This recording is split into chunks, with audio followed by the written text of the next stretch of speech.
अरे कीला चंद जी। कीला चंद जी। हाँ हाँ पता है। एम्बुलेंस में सीधा यहाँ पे आ गए सिनेमा देखो। आपकी तबीयत तो ठीक है ना? सर सर वो देखो। ओए, रुको!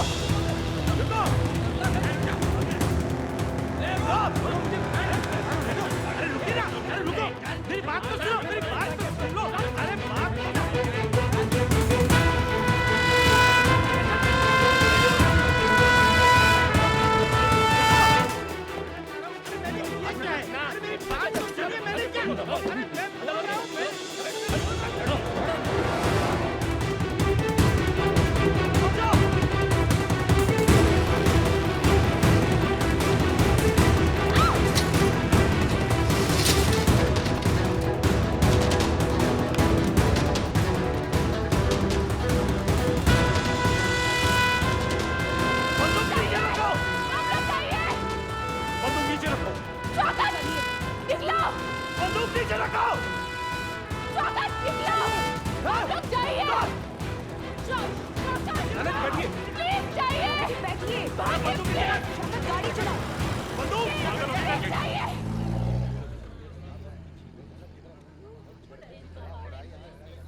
बोल, नाना जी और तेरे संगठन के बाकी साथी कहाँ छुपे हुए हैं? बोल।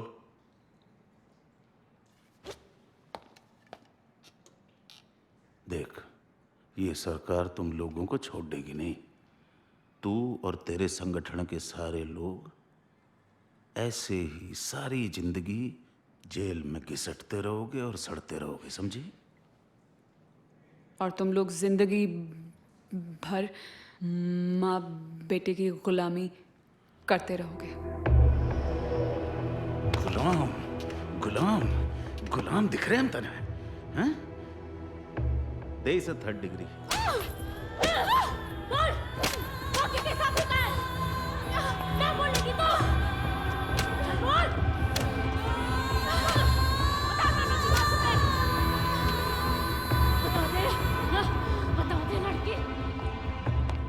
जय हिंद जनाब। हाँ भाई रोटी बोल। सर वो सिविलियन के साथ बहुत ज्यादती हो रही है सर, बस कीजिए सर। तुझे घड़ी तकलीफ हो रही है, हैं? चल जा, तू मारेगा जा। नहीं सर, ड्यूटी के नाम पर आपने बहुत कुछ करवाया इन हाथों से, यहां तक कि मासूम बच्चे तक उठवा लिए और गर्द में मत डालिए सर। अरे वो सराफत के ताऊ, सोच ले क्या कह रहा है। नौकरी गवा देगा, बाल बच्चे भूखे मरेंगे। सरदार हूं सर, सरदार। गुरु महाराज जी दी फौज, लंगर खा के गुजारा कर लूंगा, लेकिन आज के बाद गलत काम की रोटी हलक से नहीं उतरेगी। मैं इस्तीफा दे दूं सर। जय हिंद।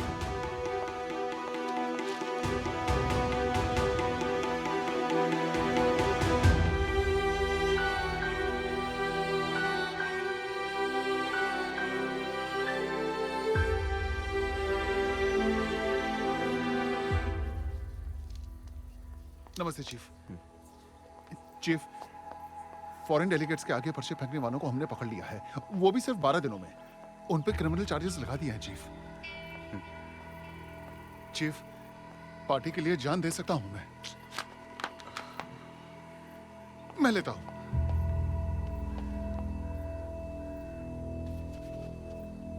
पार्टी के लिए जान दे सकता हूं। ओमनाथ जी, चालू का रेता छोड़िए, देश सेवा में ध्यान दीजिए। चीफ,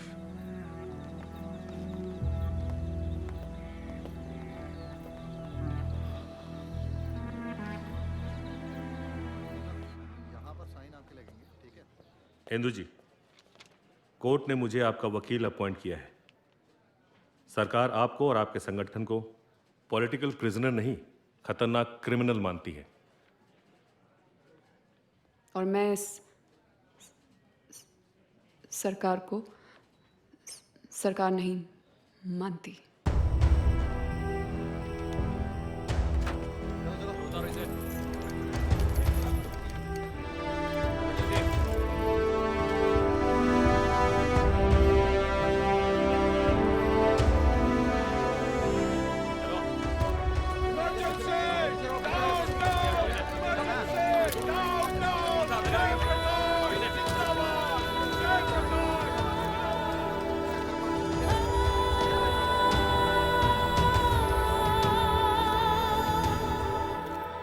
आप देश विरोधी प्रवृत्ति में अगुवाई करते थे।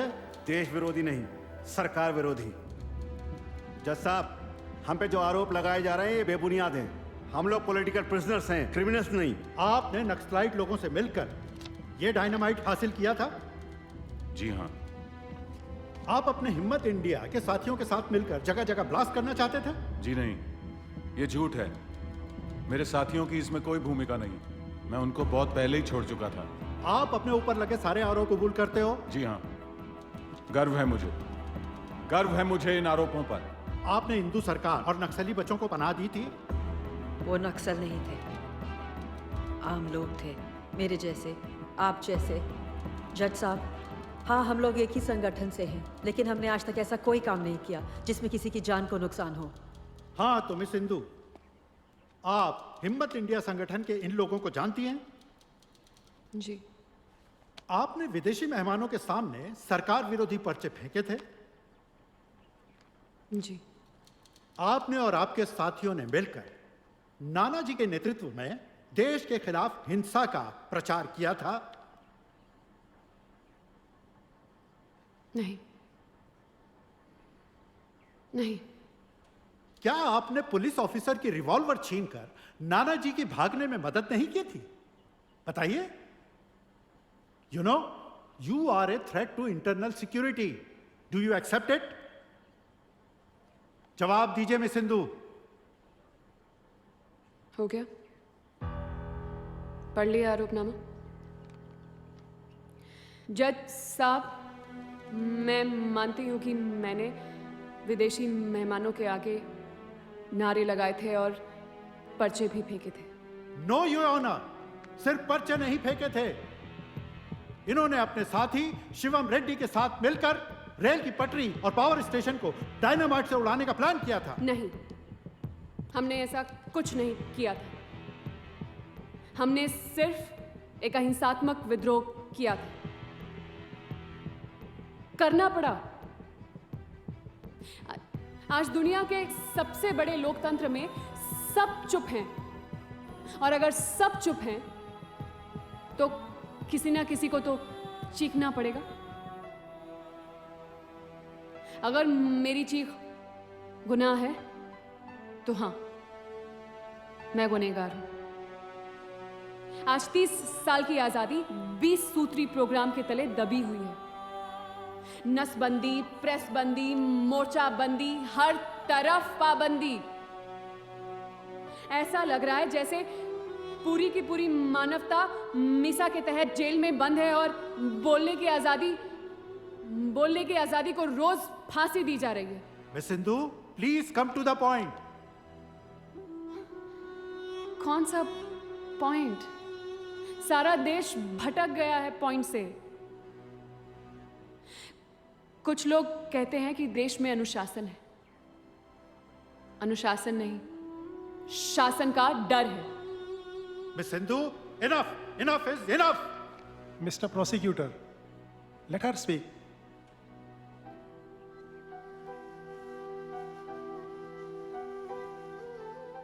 सारा देश यही कह रहा है, इनफ।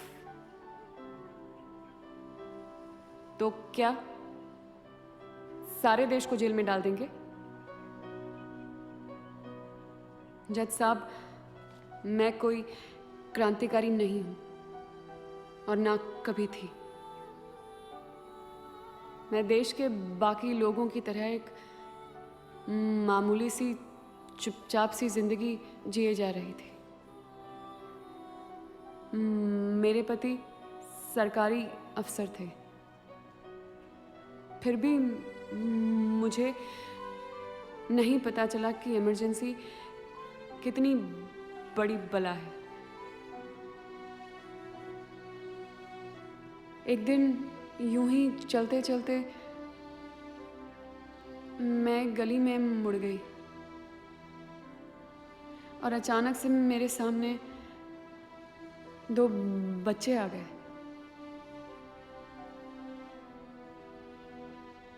उसी पल से मेरी जिंदगी अलग ही दिशा में बदल गई। मैं तो सिर्फ उन बच्चों के बिछड़े हुए माँ बाप ढूंढ रही थी और वो बच्चे मुझ में अपनी माँ।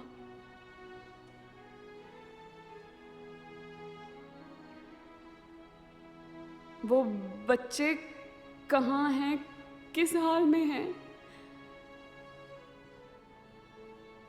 किसी को नहीं पता।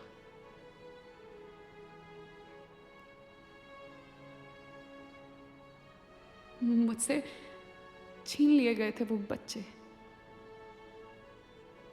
और फिर खो गए इमरजेंसी के अंधेरे में। अगर मासूम बच्चों के लिए आंसू बहाना गुनाह है तो हाँ, मैं गुनहगार हूं, 100 बार गुनहगार हूं। और मुझे इसकी सजा मिलनी चाहिए, जरूर मिलनी चाहिए।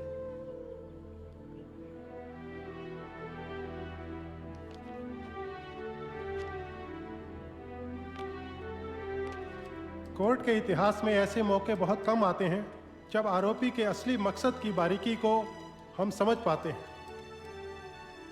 हम उसे सहानुभूति से देख पाते हैं, पर फिर भी कुछ कर नहीं पाते। इंदु और उनके साथियों के आक्रोश को समझते हुए भी अदालत आखिरकार आज के कानून के आगे लाचार है। Court is adjourned till 3rd February for the next hearing.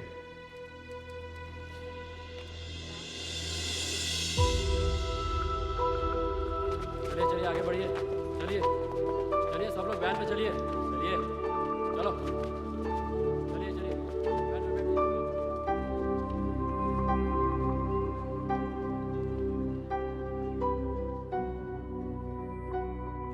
Indu, court में तुम्हें बोलते सुनकर लगा कि मैंने इस आवाज को दबाना चाहा था। दरअसल तुमने मुझसे शादी की थी और मैंने अपने सपनों से, एम्बिशन से, जिन्होंने मुझे शैतान बना दिया था। कमाल है ना, गलतियां मैंने की और सजाएं तुम्हें मिली। मुझे माफ कर देना यह कहने का तो मैं हकदार नहीं, पर हां, वो 2 बच्चे अगर मिले तो मेरी ओर से उनसे माफी जरूर मांग लेना। इंदु, तुम एक बहुत अच्छी बीवी थी और उससे भी ज्यादा एक निर्भयी औरत, एक सच्ची इंसान, तुम्हारा नवीन।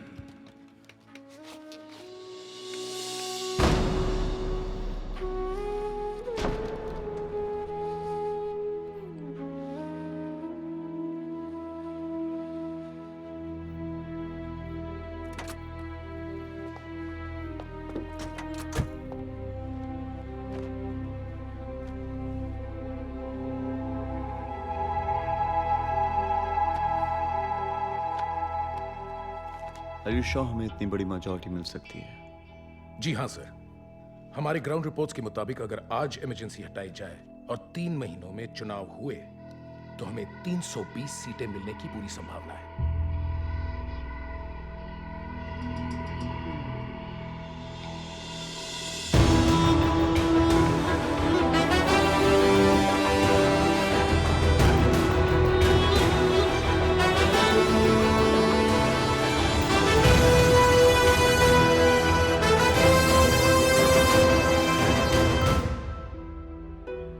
21 जनवरी 1977 को इमरजेंसी ख़त्म कर दी गई। 19 महीने की वो काली लंबी रात आखिर ख़त्म हुई। मुझे और मुझ जैसे सारे पॉलिटिकल प्रिजनर्स को रिहा कर दिया गया और हमारे खिलाफ सारे केसेस रद्द कर दिए गए। कहते हैं हर महान क्रांति की एक उम्र होती है, पर जब मैं बाहर आई तो मेरे सामने सारी उम्र पड़ी थी। मुझे नहीं पता था कि मैं कहाँ जाऊंगी, क्या करूंगी।